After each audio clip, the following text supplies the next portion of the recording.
नमस्कार, आपण पाहत आहे न्यूज कट्टा एक्सप्रेस. चॅनलवर पहिल्यांदाच आला असाल तर चॅनलला सबस्क्राईब नक्की करा. पाहूयात काही महत्त्वाच्या घडामोडी. निलंगा तालुक्यातील औराद शहाजनी परिसरात अवैध वाळू वाहतूक पुन्हा एकदा चर्चेत आली.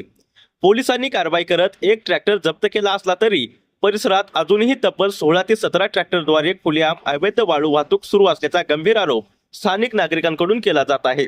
आमच्या प्रतिनिधीने केलेल्या निवेदनाची आणि सातत्याने घेतलेल्या पाठपुराव्याची दखल प्रशासनाने ही कारवाई केल्याची माहिती समोर येत आहे.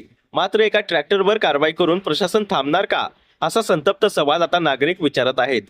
मिळालेल्या माहितीनुसार ग्राम महसूल अधिकारी शुभम गौतम वाघमारे यांच्या फिर्यादीवरून साबेर खाजासाब करवले वय 19 वर्ष राहणार औराद शहाजनी तालुका निलंगा यांच्या विरुद्ध गुन्हा दाखल करण्यात आला आहे. 14 मे रोजी दुपारच्या सुमारास औराद शहाजनी ते शेलगी रोडवरील शिवनेरी लॉन्सच्या दक्षिणेस सुमारे 3 किलोमीटर अंतरावर ही कारवाई करण्यात आली. MH20-29-35 क्रमांकाच्या ट्रॅक्टरमधून अंदाजे 1 ब्रास शासनाची वाळू विना परवाना वाहतूक केली जात असल्याचे पोलिसांना आढळून आले. या कारवाईत सुमारे 4,06,000 रुपयांचा मुद्देमाल जप्त करण्यात आला असून त्यामध्ये 4 लाख रुपयांचा ट्रॅक्टर आणि 6,000 रुपयांची वाळू असल्याचे नमूद करण्यात आले. या प्रकरणी भारतीय न्याय संहिता कलम 303(2) तसेच महाराष्ट्र जमीन महसूल संहिता 1966 मधील कलम 48(7) आणि 48(8) अंतर्गत गुन्हा दाखल करण्यात आला असून पुढील तपास सहाय्यक पोलीस निरीक्षक हनुमंत बांगर यांच्या मार्गदर्शनाखाली सुरू आहे.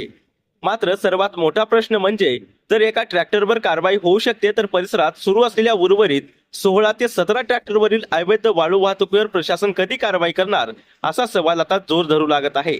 न्यूज कट्टा एक्सप्रेससाठी लातूर जिल्हा प्रतिनिधी प्रदीप थोरात.